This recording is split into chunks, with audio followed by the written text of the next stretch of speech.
Dakilang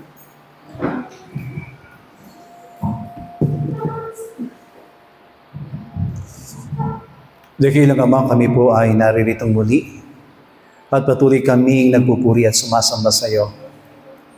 Darako kami sa pinakamahalagang bahagi po ng aming pong gawain. Ito ay ang mag-aral at makinig ng mga salita mo na siyang magiging katibayan ng aming pananampalataya at paglilingkod. Hayaan mo, Panginoong Diyos, na magkaroon kami ng isang pusong patuloy na nagpapakubabang tumatanggap ng mga pagtutuwid at pagtuturong ginagawa ng iyong mga salita. Hayaan mo rin na taglayin namin ng isang puso na nagpapakumbaba sa iyong harapan at patuloy na nagpapahubog sa lahat ng mga kahinaan at sa lahat ng mga pagkukulang. Tulungan mo kami, Panginoong Diyos. Hayaan mo, Ama, ng aming puso at isipan ay mapangunahan ng karunungan, ng iyong kaalaman, at ng bagay, Panginoong Diyos, sa pangunawa na siyang ipagkakaloob mo sa buhay ng bawat isa po sa amin. Naririto kami, wala kaming magagawa kung kami hiwalay sa iyo. Kaya naman, hayaan mo ng pangunguna ng iyong banal na Espiritu Santo ang manaig sa buhay ng bawat isa sa amin. Hindi ang aming kahinaan, kundi ang iyong kalakasan ng patuloy na manaig sa buhay po ng bawat isa. Pagpalain mo rin, Panginoon, lagi ang mga kamay na walang sawang nagkakaloob para sa iyong gawain. Hayaan mo, Ama, na magamit ang mga salaping ito upang palaguin pa at patuloy na patatagin ang mga pangailangan, Panginoong Diyos, ng iyong iglesia. At hayaan mo, Ama, na ibalik mo ito ng siksik at nagumapod na pagpapala sa makamay na tapat na nagkakaloob. Hayaan mo, aming Diyos, na ang puso nila ay laging maging bukas at may kagalakang magbigay para sa iyong gawain. Salamat po, Ama. Tanggapin mo ang aming papuri, ang aming pagsamba at paglalahati. Ito po ang aming dalangin sa pangalan ni Jesus. Amen. Palakpakan po natin ang ating Diyos sa buhay. Praise the Lord. Salamat sa Panginoon sa gabi ito. Please open your Bible to Genesis chapter 6, verse 6 up to 9. Genesis, kabanatang 6, talata po'y 6 hanggang 9. Praise the Lord. Ganito po ang sabi niya po sa ating babasahing talata. At nagsisi ang Panginoon sa kanyang nilalang, ang tao sa lupa, at nalumbay sa kanyang puso. At sinabi ng Panginoon, lilipulin ko ang tao na aking nilalang sa ibabaw ng lupa, ang tao at gayon din ng hayop, ang mga umuusad at ang mga ibon sa himpapawid, sapagkat pinagsisihan ko na aking nilalang sila. Datapwat si Noe ay nakasumpong ng biyaya sa mga mata ng Panginoon. Ito ang lahi ni Noe. Si Noe ay lalaking matuwid at sakdal noong kapanahunan niya. Si Noe ay lumalakad na kasama ng Diyos. Amen. Righteous life in a wicked world. This is really our struggle. Not only Noe, but I think most of men, especially Christians, lahat tayo ng mga mananampalataya, ito yung tunay na karanasan natin. Like Noe, who believes in the Lord, nananalig sa ating Panginoon, at patuloy na umaasa doon sa pangako ng ating Diyos na buhay. To live a righteous life is really our aim, our goal. Tayo pong lahat ay namuhay as a wicked man, as a wicked creature. For we derive in this kind of situation because of Adam. Siya po yung naging dahilan. Siya po yung pinagmulan ng lahat ng bagay na kahinaan na meron po ang bawat sa atin. Katulad ni Apostol Pablo, sinabi ni Apostol Pablo, gusto kong gumawa ng mabuti, pero hindi ko ito magawa dahil dun sa kasalanang nananahan sa aking laman. But, ang sabi niya dito, I want my spirit to believe in the Lord, and I want my spirit to be in the Lord always. Yan din po yung hangarin ni Apostol Pablo. Amen po ba? The same thing. Yan po yung hangarin ni Apostol Pablo na makapamuhay siya ng karapat-dapat at nakalulugod sa harapan ng ating Panginoon. In spite of this wicked world. Amen po ba? Yung sa kasamaan na nakikita at dumadaloy sa mundong ginagalawan ng bawat sa po sa atin. At nakikita natin ito at doon sa binasa nating talata on how the Lord focused, on how the Lord have regret of creating men, even animals. Kung titingnan po natin, hindi lamang nagalit ang Panginoon. Yung regression ng Panginoon tungkol sa kanyang nilalang, hindi lamang nakatuon sa tao, but also to animals. Amen po ba? Kung titignan po natin, ano ang kinalaman ng mga hayop? Amen. Ano ang kinalaman ng hayop doon sa kasalanan ginagawa ng mga tao?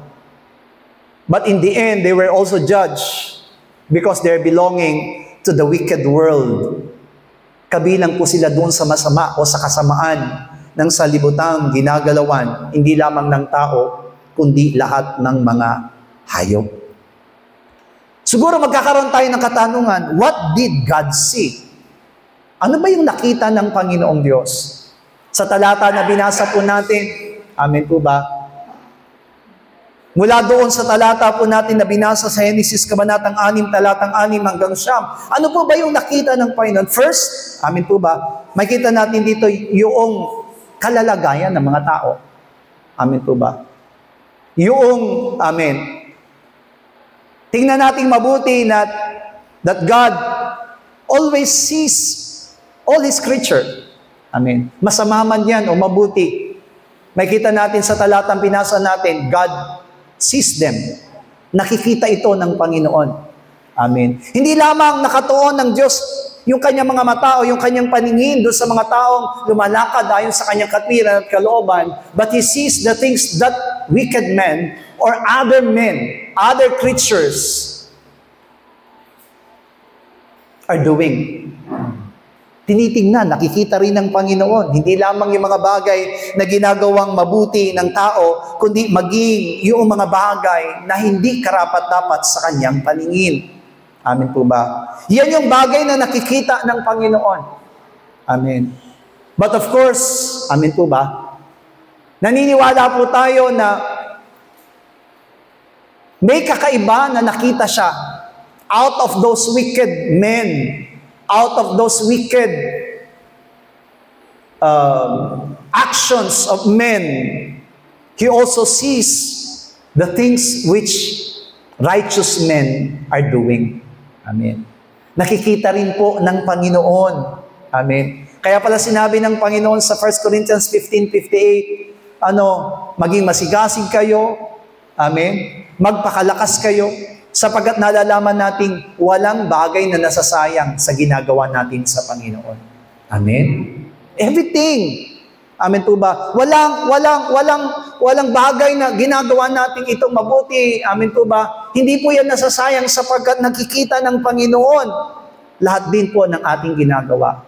So ibig sabihin kapag sinabi natin what God sees, ano yung nakikita ng Panginoon? Hindi lamang po yung mga bagay na ginagawa nating mali, pero nakikita din ng Diyos yung mga bagay na ginagawa natin tama. Amen. Di po ba masakit yung nakikita lang ng mga tao sa iyo yung ginagawa mong mali.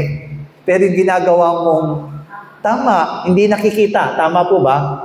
May ganun yung minsan naririnig natin yung, ba't lagi na lang lahat ng nakikita mo sa akin, yung mga bagay na mali? Amen. Yung mga bagay na masama. Hindi mo ba nakikita yung mga bagay na ginagawa ko namang mabuti? Amen. Yan po yung tinatawag na fault finder. Amen. Lahat ng mga hinahanap niya ay yung mga bagay na mali na ginagawa. Hindi po ganun ng Diyos. Amen po ba? God sees all things. Amen po ba? Whether it is righteous actions or wicked actions, nakikita ito ng ating Panginoon. No, nakikita ito ng ating Diyos. Kaya nga, kung ang ginagawa po natin ay mga bagay na matuwid sa harapan ng Diyos, hindi po yan nasasayang. Amen. Bakit? Sapagkat ito'y nakikita ng ating Diyos. Hindi lamang yung ginagawa natin hindi maganda ang nakikita ng ating Panginoon, kundi yung nakikita rin, yung mga bagay na ginagawa nating mabuti at matuwid sa harapan ng Diyos, natutuwa ang ating Panginoon. Then, the next question is, what did God feel? No? Pagkatapos na makita ng Panginoon ang mga bagay nito, ano yung naramdaman ng Panginoon? Sabi doon, nalungkot ang Diyos. Amen? Nang makita niya yung kasamaan na ginagawa ng sanlibutan, nalungkot ang Diyos. Amen. So, ibig sabihin, katulad din po ng nararanasan nating normal na mga nilalang na nalulungkot tayo kapag may gumagawa ng hindi maganda, ganyan din yung nakikita ng Diyos. Ganyan din yung nararamdaman ng ating Panginoon. Amen po ba? Na once na merong ginagawang hindi maganda, yung sanlibutan, yung kanyang mga nilalang. Amen. Makita natin doon, merong kalungkutan. Alam niyo po ba na yan yung first and last thing na sinabi po ng Biblia na nagsisi ang Diyos kung bakit nilalang niya ang tao. Amen. Kaya nung sabi ng iba na nag-change daw, this is the time that the Lord changed His mind toward this creature. Amen po ba? Ito daw yung panahon na nabago po yung pananaw ng Diyos doon sa kanyang mga nilalang. Pero tandaan natin, isa lang kasi ang layunin ng Diyos. Ang layunin ng Panginoon kung bakit niya nilalang ang mga tao ay hindi para gumawa ng masama, kundi maging katulad ng kanyang bugtong na anak. Amen? Why? Because we are created according to His image and likeness. Ibig sabihin doon pa lamang sa katotohanan ng iyon na nalaman natin, if we are created according to His likeness and His image, ibig sabihin, doon pa lamang may pinagtutularan na ang Diyos. Meron nang hinahangad, meron nang ninanasa ang Panginoon na mangyayari.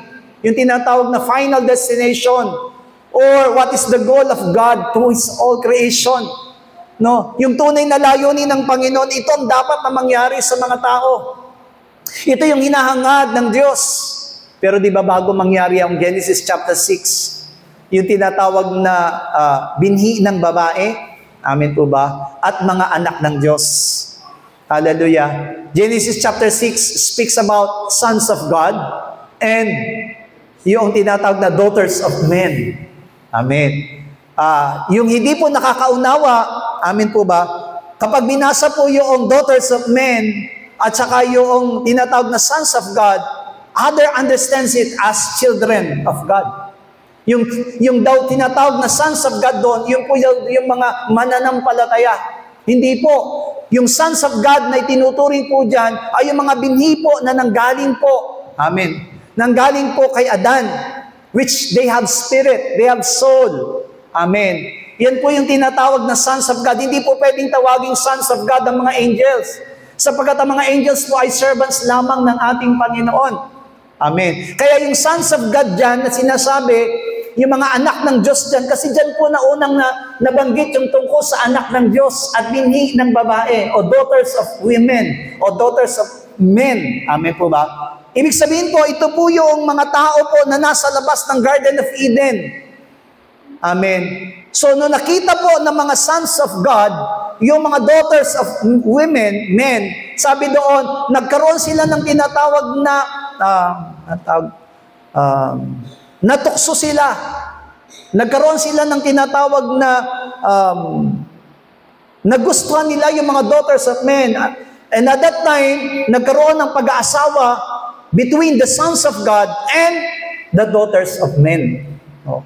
So, ibig sabihin, from those people who have spirit, pag sinabing may spirito, ito po yung mga taong kumikilala sa Diyos. Ito po yung mga taong from the very first time, nilikha sila ng Panginoon na merong layunin ang Diyos.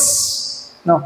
They're not just animals. Kaya nga kung titignan po natin kung bakit nilipol ng Panginoon, di ba sabi ko sa inyo kanina, ano yung relasyon ng tao sa hayop? Bakit nilipurin din ng Panginoon? Wala naman silang, amen po ba? Is it fair?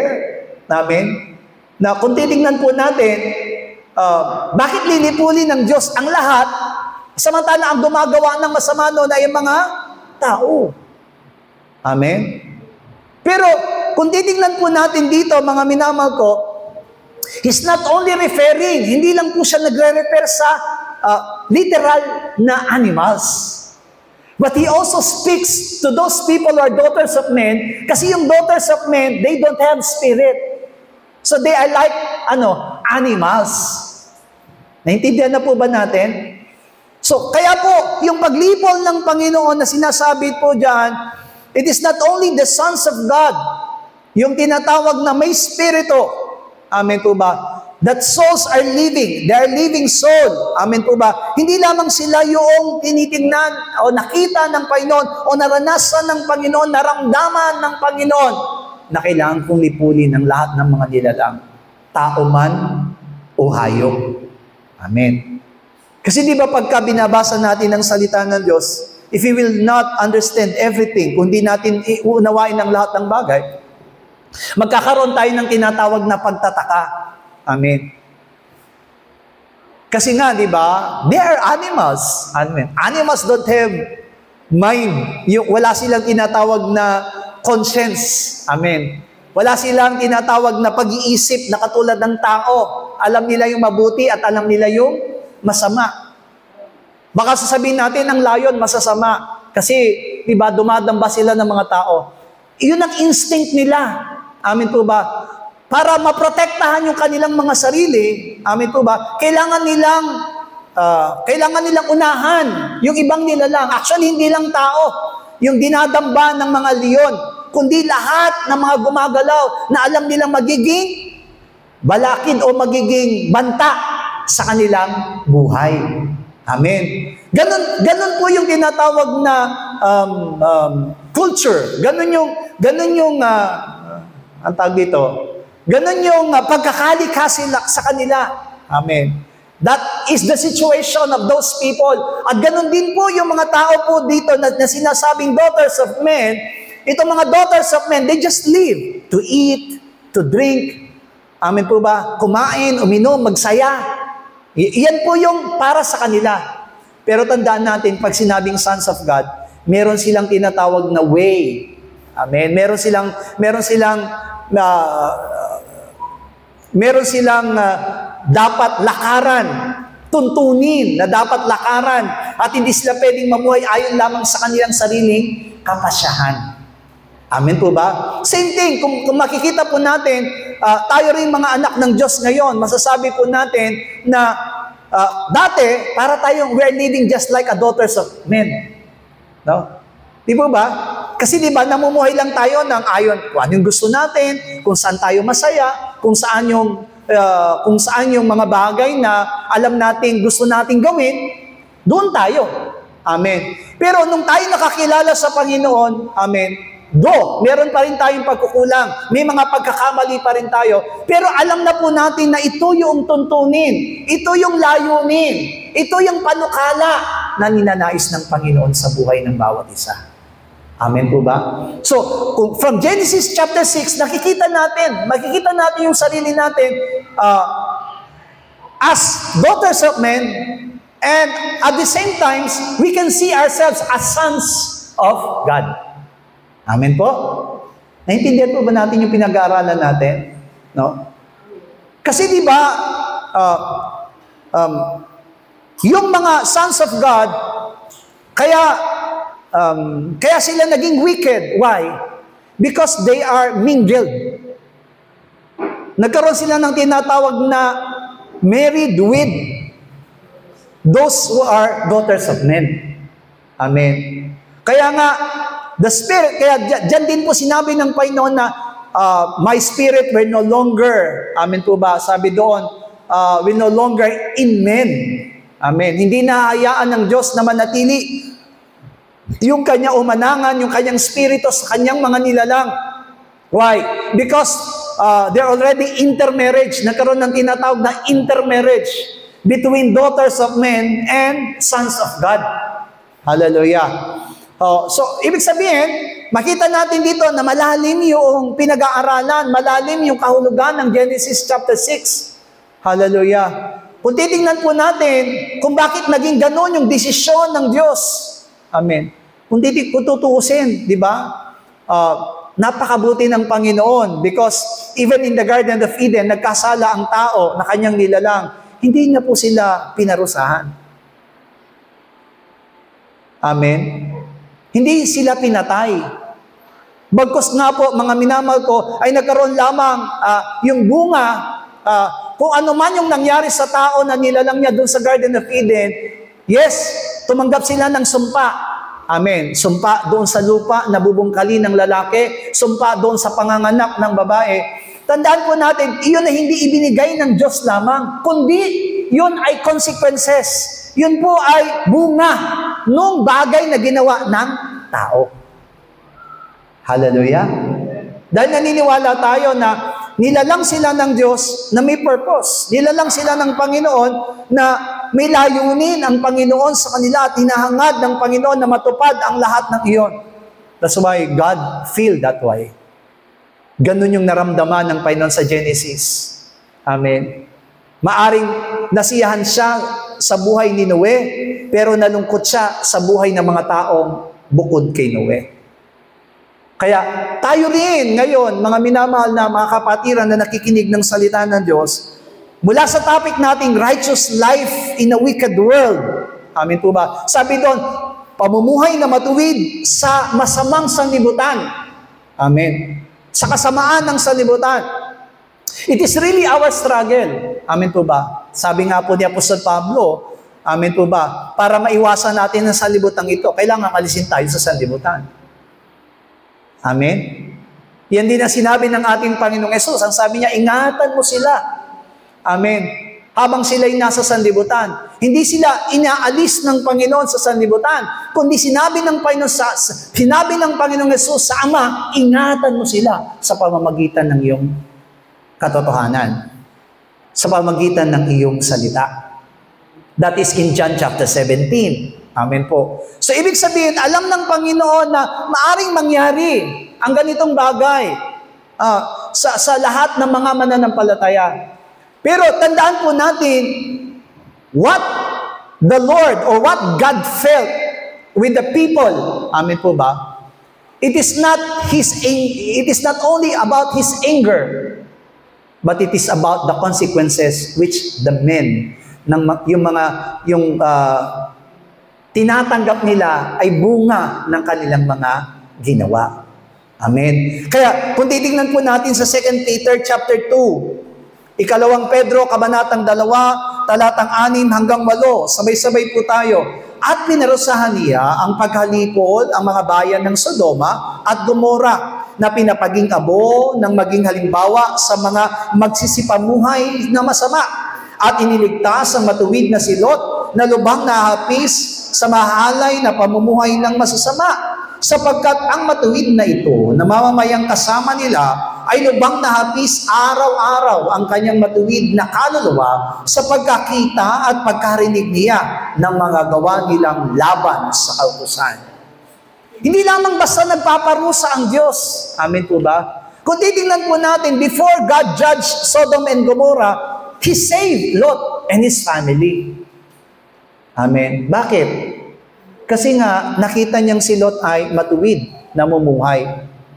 Of course, wala sa ating nakakaalam kung anong naging pamumuhay ni Lot. Pero sa pamagitan ng 2 Peter chapter 2, amen po ba, makikita natin na sa kabilaan po ng kasamaan ng Sodoma at Gomora, nagroon yung kahapisan ni Lot na nakikita yung pamumuhay ng masasama. This is how Lot, ito yung pamamaraan ni Lot para maipakita yung kanyang pagkalungkot, pamumuhay na pagiging matuwid. Amen po ba?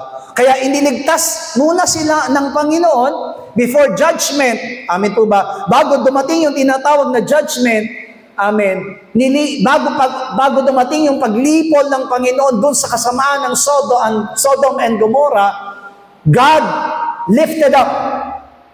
Pag sinabing lifted up, God rescued. Sino? Si Lot and his family. Amen. Pero nakita naman natin dahil hindi sumunod yung asawa ni Lot, di ba? Na sa huling pagkakataon, isa lang naman ang hiniling sa kanya. Ang hiniling lamang kay Lot sa kanyang pamilya ay huwag kayong lilingon kahit na anong inyong marinig. Amen.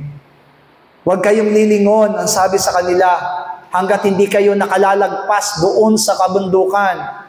Pero hindi natiis ni Mrs. Lot. Amen po ba? Nung naririnig niya umuulan ng asupre para doon sa Sodom and Gomorrah, lumingon po siya. And what happened? He became, di ba? Naging haligi siya na asin doon sa kabundukan. Amen. Kaya kung tatanungin natin, bakit nangyari yung kay Mrs. Lot? It is a consequences. Kaya nga di ba sabi dito sa binasa nating talata, ito'y nangyari pinakahalimbawa sa mga nagsisipamuhay na masama. Amen po ba? Hindi po isinulat yung kaparusahang ginawa sa Sodom and Gomorrah para makita natin o makilala natin ang Diyos na nagpaparusa. Amen? Pero ito'y nagsisilbing halimbawa sa buhay ng atin kung sakali man na mamumuhay tayo sa kasamaan. Exodus chapter 32 verse 6 up to 9. Isa pa pong halimbawa, sila'y bumangong maaga ng kinabukasan at naghandog ng mga handog na susunugin at nagdala ng mga handog tungkol sa kapayapaan at ang bayan ay umupong kumain at uminom at tumindig upang magkatuwa. Sinalita ng Panginoon kay Moises, "Imaon ka, bumaba ka sapagkat ang iyong bayan na iyong sinampa mula sa lupain ng Ehipto ay nagsisama. Sila'y umiwalay na madali sa daan na aking iniutos sa kanila. Sila'y gumawa ng isang guyang binubo at kanilang sinamba at kanilang hinainan at kanilang sinabi, ang mga ito ay iyong maging mga Diyos o Israel na nagsampa sa iyo mula sa lupain ng Ehipto." Sinabi ng Panginoon kay Moises, "Aking nakita ang bayang ito at narito isang bayang may matigas na ulo." Kung titingnan po natin, di ba, this is the wickedness of Israel. Last Sunday, ano po ba yung pinag-aralan natin? We are like Israel. Di po ba? Sabi dito, amen, hindi lamang po sila, alam natin na nakita ng Diyos yung kasamaan ng Israel.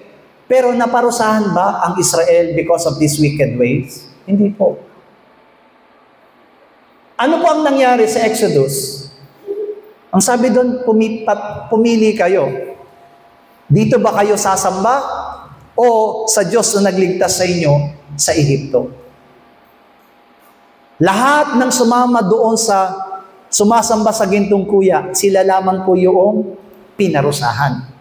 Samantalang po yung nanumbalik, kanina'y sumasamba sa gintong kuya, pero naliwanagan sila at sumama na po sila doon sa isang Diyos na tunay at totoo, hindi na po sila naparusahan. Kaya doon, pinapakita po ng pinag-aaralan po natin sa gabi ito na ang Diyos hindi lamang po basta nagpaparusa. Amen. Ang Diyos din po ay nagliligtas. Amen. Kaya lang, we have to choose. Kailangan tayo mismo, mamimili tayo to live a righteous life in the wicked world or to live in the wicked world. Mamumuhay ba tayo ng matuwid sa kabila ng kasamaan ng sanlibutan o mamumuhay tayo masama katulad ng kasamaan ng sanlibutan? Amen. Yun po yung pinapag-aralan po natin. Kaya sa pamamagitan po ng buhay ng mga salita, nakita natin, amen po ba, hindi pinababa ng Diyos si Moises not just to curse or to punish the people of Israel, but to prove to them, you can change your mind. Pwede pa po nating baguhin ang isipan natin. Amen po ba? Kung ipagpapatuloy ba natin yung kasamaan na ginagawa natin o nang maituwid tayo ng Diyos, mamumuhay na tayong ayon sa kalooban ng ating Panginoon. Tingnan po natin, Isaiah chapter 1, verse 4, up to verse 21. Sabi po dito, ang bansang salarin, bayang napapasanan ng kasamaan, lahi ng mga manggagawa ng kasamaan, mga anak na nagsisigawa ng kalikuan, pinabayaan nila ang Panginoon. Hinamak nila ang banal ng Israel. Sila'y nangapalayo sa nagsiurong. Bakit kayo'y hahampasin pa na kayo'y mga paghimagsik ng higit at ang buong ulo ay masakit at ang buong puso ay nanglulupaypay. Mula sa talampakan ng paa hanggang sa ulo ay walang kagalingan, kundi mga sugat, mga pasa at nangagnananang sugat, hindi nangagtikom o nangagtalian man o nangagpahiran man ng langis. Ang inyong lupain ay giba, ang inyong mga bayan ay sunog ng apoy, ang inyong lupain ay nilalamon ng mga taga-ibang lupa sa iyong harapan at giba na gaya ng iniwasak ng mga taga-ibang lupa. At ang anak na babae ng Sion ay naiwang parang balag sa isang ubasan, parang pahingahan sa halamanan ng mga pipino, parang bayang nakukubkob. Kung hindi nag-iwan sa atin ng napapakaunting labi ng Panginoon ng mga hukbo, naging gaya sana tayo ng Sodoma, naging gaya sana tayo ng Gomora. Pakinggan ninyo ang salita ng Panginoon, ninyo mga pinuno ng Sodoma, mga kinig kayo sa kautusan ng ating Diyos, kayong bayan ng Gomora. Sa gaanong kapararakan ang karamihan ng inyong mga hain sa akin, sabi ng Panginoon. Ako'y puno ng mga handog na susunugin ng mga lalaking tupa at ng matataba ng mga hayop na pinataba. At ako'y hindi nalulugod sa dugo ng mga toro o ng mga kordero o ng mga kambing na lalaki. Nang kayo'y magsidating, napakita sa harap ko, sinong humingi nito sa inyong kamay upang inyong yapakan ng aking mga looban? Huwag na kayong magdala ng walang kabuluhang alay. Kamanyang ay karumal-dumal sa akin ang bagong buwan at ang sabat at ang tawag ng mga kapulungan. Hindi ako makapagtitiis ng kasamaan at takdang ng pulong. Ipinagdaramdam ng aking puso ang inyong mga bagong buwan at ang inyong takdang kapistahan. Mga kabagabagan sa akin, ako'y pata ng pagdadala ng mga yaon. At pagka inyong ihinagawad ang inyong mga kamay, aking ikukubli ang aking mga mata sa inyo. Oo, pagka kayo'y nagsisidalangin ng marami, hindi ko kayo didinggin. Ang inyong mga kamay ay puno ng dugo. Mga gugas kayo, mga glinis kayo, alisin ninyo ang kasamaan ng inyong magawa sa harap ng aking mga mata. Mga likat kayo ng paggawa ng kasamaan. Mga tuto kayo, magsigawa ng mabuti. Inyong hanapin ang kahatulan. Inyong saklolohan ang nagipigati. Inyong hatulan ng ulila. Ipagsanggalang ninyo ang babaeng bao. Magsiparito kayo ngayon at tayo'y nagkakatwiranan. Sabi ng Panginoon, bagaman ang inyong kasalanan ay maging tila mapula, ay magiging mapuputi na parang niebe. Bagamat maging mapulang gaya ng matingkad na pula, ay magiging parang balahibo ng bagong paligong tupa. Kung kayo'y magkusa at mga masunurin, kayo'y magsisikain ng butil ng lupain. Ngunit kung kayo'y magsitanggi at mga maghimagsik, kayo'y nilipulin ng taba, sapagkat sinalita ng bibig ng Panginoon. Ano't ang tapat na bayan ay naging tila patutot. Noong una, siya'y puspos ng kahatulan. Katwiran ay tumatahan sa kanya. Ngunit ngayon, mga mamamatay tao. Amen. God described how wicked is the Israel. Walang mabuti sa kanila. Amen. Remember, Israel is the people of God. Hindi po tayo lalayo, mga minamahal ko. Maybe it is really talking about the church. Amen. Ang sabi po dito, may nasumpungan ba tayong mabuti sa binasa nating talata? I think wala. All of them are wicked. Amen. Lahat po sila wicked. Lahat po sila masama sa harapan ng Panginoon. And almost God wants them to be demolished, to be banished. Lahat po sila maalis. Maparang mawalisan silang lahat. Maparam. Amen po ba? That is the correct word. Maparam silang lahat. Walang matira. Amen. Pero God is good. Bakit? Ang sabi ng Panginoon, if you will come back to me, diba sabi ng Panginoon, magliwanagan tayo. Diba sabi ng Panginoon, magliwanagan tayo. No? Doon nagdaramdam ang Diyos sa Israel. But, sabi niya, if you will come back to me, sabi ng Panginoon, even though your sin is red as scarlet, it will be white as snow. Papuputuin ng Panginoon ang kalagayan ng bawat isa sa kabila ng kasalanan ating nararanasan. God is not only, amen po ba, hindi po siya Diyos ng kaparusahan. Amen po ba? He wants, ang nais ng Panginoon ay ang panunumbalik ng bawat isa. And once we come back to Him, once na tayo po'y bumalik sa Kanya, ang sabi ng Panginoon, hallelujah, this is really a turning point. Masasabi nating turning point, masasabi nating a time of revival. Amen. Sabi ng Panginoon, doon sa verse 18, bagamat maging mapulang gaya na matingkad na pula, ay magiging parang balahibo na bagong paligong tupa. Yun po yung magiging kalagayan po natin. Kasi di ba, what we are talking about now, amen, si Noe po kasi, yung binasa nating talata kanina doon sa Genesis chapter 6, only him is really righteous. Amen? Only him is righteous. And I think that is really difficult. Naniniwala tayo sa mundong ginagalawan natin ngayon, hindi natin kaya talagang mamuhay ng perfecto. Lahat tayo may kahinaan. Something really is happening to us. Amen po ba? Kaya nga sabi ni Apostle Pablo, I want to do good, but there is something bad. Merong isang bagay na nasa akin at sabi doon, iyon ay kasalanan. And as we, di ba, pinag-aralan po natin, sin is not just emotions, it's not just a thinking, yung nasa kaisipan. It's a personality. Amen po ba? Pag sinabing kasalanan ay personality, it's something that is living.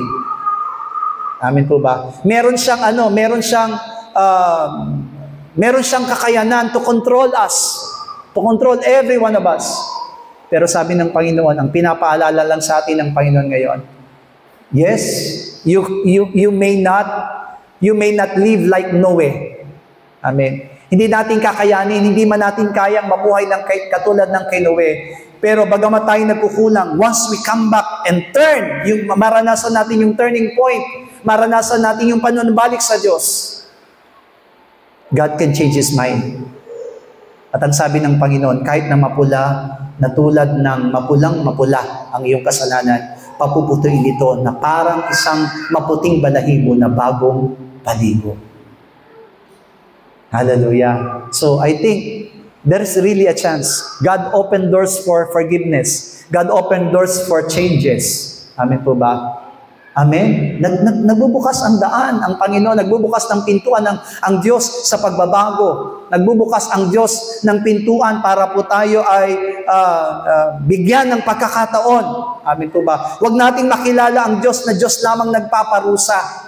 Amen. We can really, amen po ba, pwede po nating ma-change, pwede nating mabago yung kalalagayan ng bawat po sa atin. Kaya lang sabi ng Panginoon sa Matthew chapter 12, verse 38 to 43, to 45, sabi dito, nang magkagayoy, nagsisagot sa kanya ang ilan sa mga skriba at mga Pariseo na nagsasabi, Guro, ibig namin makakita ng isang tanda sa iyo. Datapwat siya'y sumagot at sinabi sa kanila, isang lahing masama at mangangalo niya ay umahanap ng isang tanda at hindi siya bibigyan ng anumang tanda, kundi ng tanda ng propeta Jonas. Sapagkat kung paanong si Jonas ay napasat siya ng isang balyena ng 3 araw at 3 gabi, ay gayon ding mapasa sa ilalim ng lupa ang 3 araw at 3 gabi ang anak ng tao. Magsisitayo sa paghukom ang mga tao sa Ninive na kasama ng mga lahing ito, at ito'y hatulan sapagkat siya ay nagsipagsisi sa pangangaral ni Jonas. At narito, dito'y may isang lalong dakila kaysa kay Jonas. Magbabangon ang paghukom ang reyna ng timugan na kasama ng lahing ito,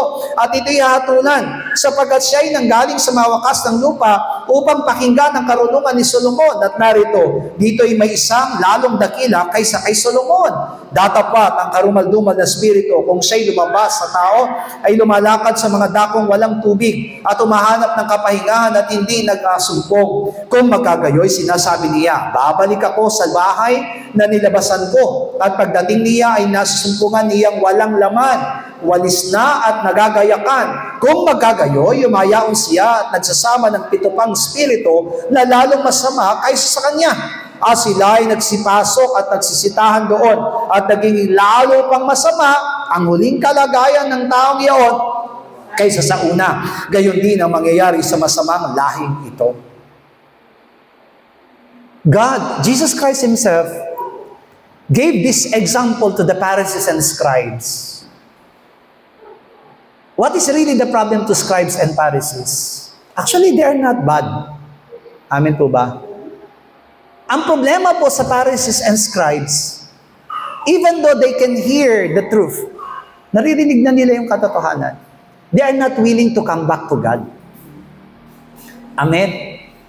Ano ba yung naging problema kay Jonas? Ang naging problema kay Jonas ay pinapunta siya sa Nineveh. Bakit? Anong nangyari sa Nineveh? Because they turned back to God. Tumalikod sila sa Diyos eh. Bakit isinugo si Jonas sa Nineveh? Para mangaral. Nung nangaral si Jonas, nung una ayaw nga ni Jonas eh. Ang nangyari po ay kinain muna siya ng balena. Amen. And right after that one, at ang sabi doon, yung nangyari kay Jonas ay example po na mangyayari sa ating Panginoong Hesus. Amen po ba? Because, di po ba, nung namuhay ang ating Panginoon sa mundo, walang naniwala sa Kanya. Only the 12 disciples. Nabawasan pa ng isa eh. Amen? Only 12 disciples believe in the Lord Jesus Christ. But right after His death, pagkatapos po ng Kanyang kamatayan, ano po nangyari? Many souls come and believe in Jesus Christ. Ganon din po yung nangyari kay Jonas. Ayaw niyang pumunta doon sa Nineveh, kaya ang nangyari po ay kinain muna siya ng balena. At nung nangaral po siya, what happened to Nineveh? Mula sa hari hanggang sa pinakamababang mamamayan, nagsisi po.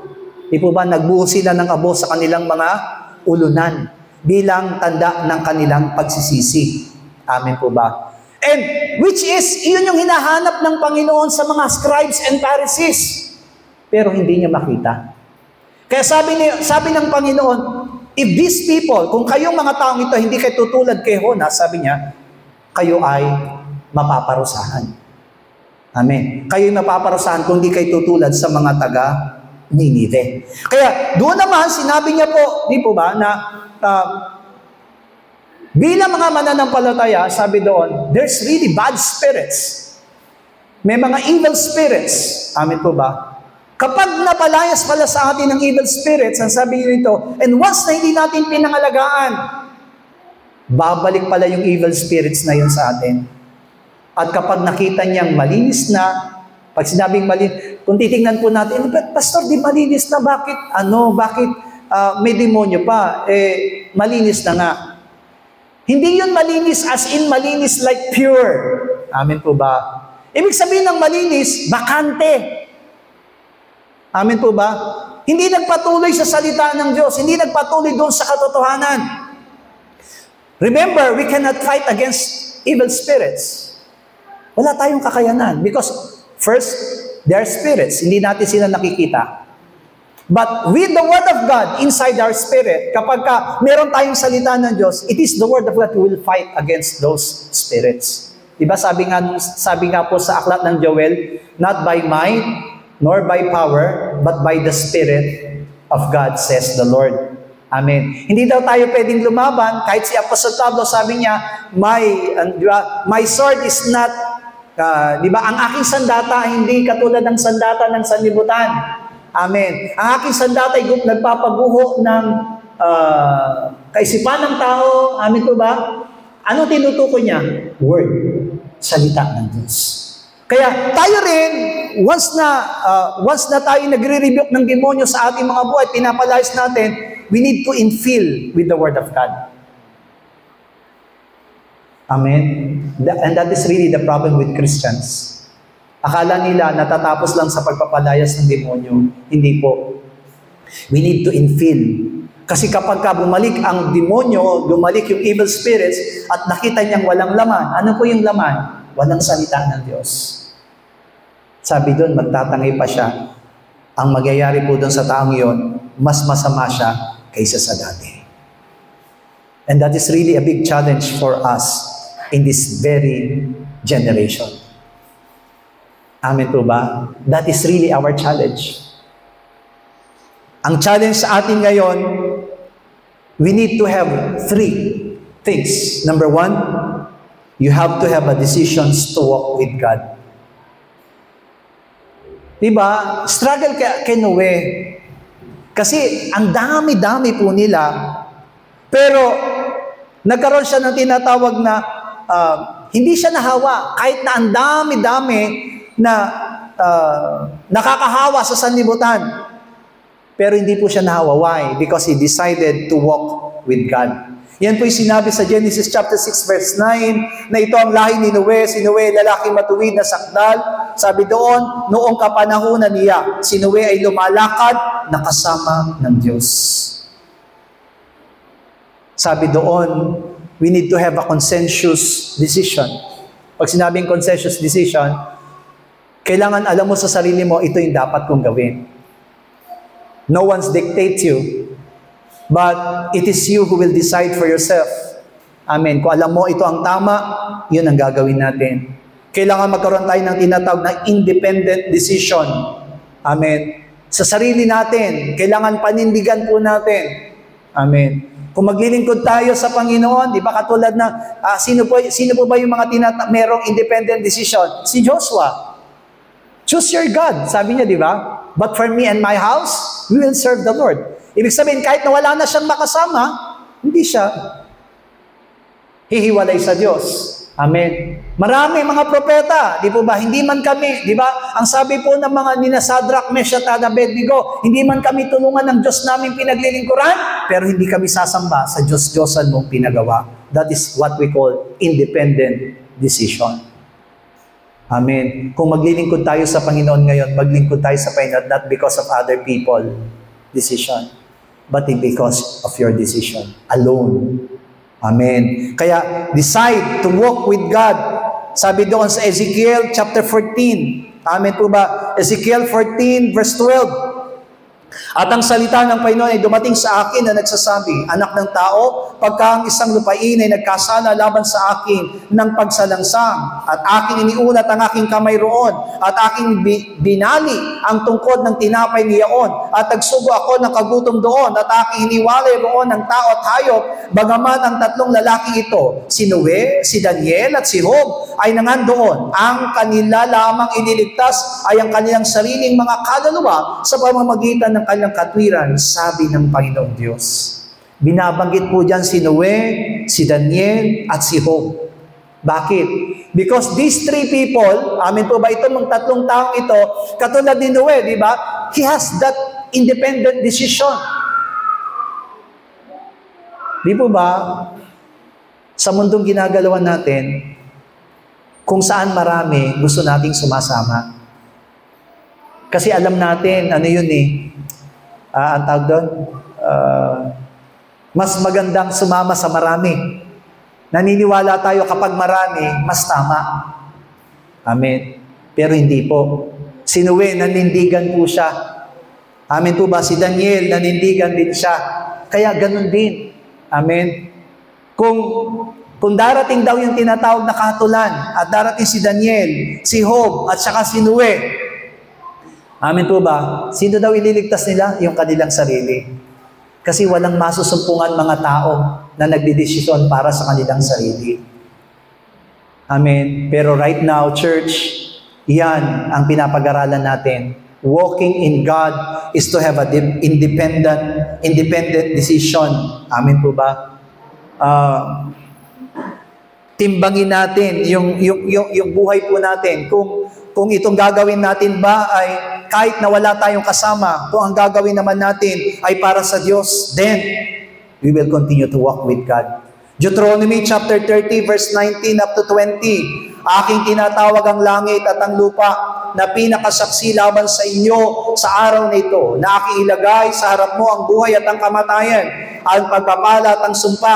Kaya piliin mo ang buhay upang ikaw ay mabuhay, ikaw at ang iyong bini, na inyong ibigin ng Panginoon mong Diyos, na sundin ang kanyang tinig at lumakip sa Kanya, sapagkat Siya ang inyong buhay at ang kalaunan ng inyong mga araw, upang matahanan mo ang lupain na isinumpa ng Panginoon sa inyong mga magulang, kay Abraham, kay Isaac, kay Jacob, at ibibigay sa kanila. Sabi ng Panginoon, I have already decided to put life and death. Di ba sabi dito, buhay at kamatayan, pagpapala at sumpa. But sabi ng Panginoon, choose life. Church, amen, nasa ating harapan. Pag sinabi pong nasa ating harapan, every one of us, independent, individual, kailangan nating mamili, buhay o sumpa? Buhay o kamatayan? Siyempre, pipiliin natin dapat buhay. Pagpapala o sumpa? Siyempre, ang pipiliin natin pagpapala. Kailangan mag-decide tayo sa sarili natin. Amen po ba? Which is really good. Amen. I-weigh in natin. Sabi nga doon, i-weigh in natin. Huwag tayo magkaroon ng indecision. Alam niyo po ba yung tinatawag na indecision? Ang ibig sabihin ng indecision, pag-aalinlangan. Sabi doon sa 1 Kings chapter 18 verse 20-21, sa gayoy, nagsugo si Akab ng lahat ng mga anak ni Israel at pinisin ng ang mga propeta sa bundok ng Carmelo. At si Elias ay lumapit sa buong bayan at nagsabi, hanggang kailan kayo mangangailangan ng dalawang isipan? Kung ang Panginoon ay Diyos, sumunod kayo sa Kanya. Ngunit kung si Baal, sumunod nga kayo sa Kanya. At ang bayan ay hindi sumagot sa Kanya kahit isang salita. Tingnan niyo po, si Elias, amen, nung tinanong niya yung mga tao, kanino ba kayo maglilingkod? Sa Diyos o kay Baal? Hindi daw sumagot yung mga tao. Alam niyo po ba, nakakatakot yun? Para kay Elias, nakakatakot yun. Bakit? Kasi pwede siyang daluhungin ng lahat ng mga tao. At mamamatay po talaga siya at that time. Amen po ba? Pwera lamang sa 450 na prophets ni Baal na naging kalaban niya po. Pero maging ang mga taong nanonood, walang naniniwala sa Diyos na kanyang pinaglilingkuran. Pero natakot ba si Elias? Nanindigan po siya. Amen. Na kahit walang kumampi sa kanya, kahit na walang sumagot na sasama sa kanya na pananampalataya, hindi po siya natakot. Nilabanan niya po yung mga, ang tawag doon? Propeta ni Baal. Amen. Wag tayong magkaroon ng duplicate decision. Yung tinatawag na duplicate decision, yung ginagaya, gumagaya tayo doon sa iba. Tignan niyo po, 2 Kings chapter 17 verse 41. Sa gayoy, ang mga bansang ito ay nangatakot sa Panginoon at nagsipaglingkod sa kanilang mga larawang inanyuan.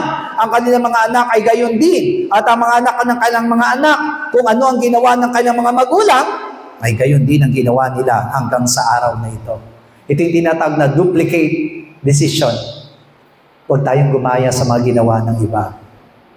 Amen. Now it's really our time to make our decision fully in the Lord. Amen. Alisin na po natin yung katigasan ng ulo natin. Psalms 81 verse 10 up to 13. Ako ang Panginoon mong Diyos na naglabas sa iyo mula sa lupain ng Ehipto. Sabi dito, bughin mo ang mabaluwang ng iyong bibig at aking pupunuin. Ngunit hindi nakinig ang aking tinig ang bayan ko at hindi ako sinunod ng Israel. Sa gayoy aking pinasunod sa pagmamatigas sa kanilang puso upang sila'y makalakad sa kanilang sariling mga payo. O kung ako'y didingin ng aking bayan, kung ang Israel ay lalakad sa aking mga daan. Israel people, even though they were warned, winarningan sila ng Diyos, hindi sila nakinig. Yan yung tinatawag na stubbornness hinders our decision to walk with God. Kahit na gusto mong lumakad sa harapan ng Panginoon, lumakad na kasama ang Diyos, pero kung matigas ang ulo mo, hindi ka makalalakad na kasama ang Diyos. Amen? Hallelujah. Second, decision to work out your salvation. Sinuwi po, amen. Di ba, pinag-aralan natin last Sunday, if God will command you like Noe to save your family, na magtatayo ka at gagawa ka ng isang barko na kasing lakad ng stadium. Amen. Gagawa ka ba? Minsan, maliit lang yung pinagagawa sa atin ng Panginoon, hindi pa natin magawa. But Noah nag-decide siya for the sake of my family's salvation. Mahirap eh. Isang malaking stadium ang ipagawa sa iyo ng Panginoon. Napakalaki. Ilan lang silang katao, may 3 lang siyang anak. At isa lang siya. Ibig sabihin, 4 men, 4 na kalalakihan lamang ang gumawa to make that ark, para gawin yung arko na yon, yung daong na yon na matagumpay. Ano yung nag-drive kay Noe? Salvation of his family. At yan din ang ipinapagawa sa atin ng Panginoon. Gawin natin ang lahat ng bagay for our family's salvation. Hallelujah. Mababasa natin yan, Genesis chapter 6, hindi ko na po binasa, chapter 6, verse 13 to 22. Amen po ba? Noah received warning. Noah feared the warning. Noah obeyed the warning. Noah declared the warning and inherited righteousness. Ano daw ang una? He received the warning. Diba sabi ng Panginoon, darating yung 40 days and 40 nights na papaulanin ko. That is the warning. Amen po ba? Tinanggap niya yon. Amen? Kasi kung di niya tinanggap, kung di siya nagkaroon ng takot doon sa warning na yun ng Panginoon, hindi siya magtatayo. Diba? That's why, in the second, he feared the warning. Amen? Thirdly, he obeyed the warning. Sabi ng Panginoon, ito ang gagawin mo. Amen? He obeyed it. Yung pang-apat na sinasabing declare the warning, ito po yung tinatawag na habang gumagawa siya ng daong, nagdedeklara rin siya ng salvation sa kanyang mga kapitbahay, sa kanyang mga kamag-anak, pero walang nakinig. Bakit? Ang sabi nila, baliw ka, Noe. Hindi sila nakinig. That's why he inherited righteousness. Siya lamang yung itinuring na matuwid at that time. Amen po. Kaya salamat sa tatay, amen po ba, sa tatay na mananampalataya, because of the parents who is really holy and righteous, his children became righteous also. Amen. Kaya kayong mga magulang, tayong mga magulang ngayon, amen po ba, manatili tayong mananampalataya dahil nagiging karapat-dapat ang ating mga anak because of us. Amen. Nagiging karapat-dapat sila dahil sa atin. Kahit ang asawa natin na hindi mananampalataya, nagiging karapat-dapat sa Diyos if you are continue to serve the Lord. Hallelujah. Tayo'y nagiging daan, tayo'y nagiging way ng righteousness ng ating Panginoon. Amen? Hallelujah. Hebrews chapter 11 verse 7. Sa pananampalataya, sinuwi at ang paunawaan ng Diyos tungkol sa mga bagay na ukol sa hindi pa nakikita, dala ng banal na takot, ay naganda ng isang daong sa ikaliligtas ng kanyang sambahayan na sa pamamagitan nito, hinatulan niya ang sanlibutan at naging tagapagmana ng katwiran na ayon sa pananampalataya. Because of his obedience, it declares to him his righteousness. Obedience equals righteousness. Kaya kapag nasa atin yung pagsunod, ibinibilang tayong matuwid ng ating Panginoon. And lastly, sabi diyon, decision not to walk away from God. Magdesisyon po tayo. Lalakad ba tayong malayo sa Diyos o lalakad tayong kasama ang Diyos? Amen. In Genesis chapter 7 verse 1, at sinabi ng Panginoon kay Noe, lumulan ka at ang iyong buong sambahayan sa sasakyan, sapagkat ikaw ay aking nakitang matuwid sa harap ko sa panahong ito. Amen. Kung titingnan po natin, amen po ba, Noe can walk away with God. Yung ano ba siya? Pwede siyang umalis katulad ng mga tao hindi nakinig. Amen po ba? But Noah amen, not to walk away with God. Hindi niya nilayuan ng Diyos. Kung may panghihinaman po tayo, mga minamahal na kapatiran na naririto ngayon, not to walk away with God. Kung nanghihina kayo, mas lalo kayong kumapit. Mas lalo kayong lumapit. Mas lalo nating pangawakan ng ating pananampalataya. Amen? Pakiramdaman natin. Kaya kanina sabi doon, weigh in your faith. Amen. Tingnan natin kung yung sarili natin, may pananampalataya pa ba o wala? Malayo na ba tayo sa Diyos o wala? O hindi? Amen po ba? Nararamdaman ba natin ang paglilingkod natin ay marapat o hindi? Dapat wini-weigh in natin. Huwag lang tayo makontento na nandito tayo. Baka nandito tayo pero wala tayong pananampalataya. Amen? Kailangan i-weigh in mo, may pananampalataya ba ako? Amen? Pero kapag naramdaman mo, yung pananampalataya mo, then continue it. Do not walk away with God. Amen? Hallelujah. Decision to walk with God, decision to work with your salvation, and decision not to walk away with God. Iyan ang hinahangad ng Panginoon sa bawat isa sa atin. Hallelujah. Amen. Iyan ang gagawin natin to overcome the wicked world, living a life of righteousness in the wicked world.